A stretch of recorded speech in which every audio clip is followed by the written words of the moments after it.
नमस्तेऽस्तु महामाये श्रीपीठे सुरपूजिते शङ्खचक्र गदाहस्ते महालक्ष्मी नमोऽस्तुते।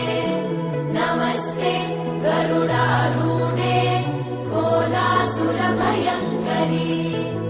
सर्वपाप हरे देवी महालक्ष्मी नमोऽस्तुते। महादेव्यै च विद्महे विष्णुपत्नी च धीमहि तन्नो लक्ष्मी प्रचोदयात्।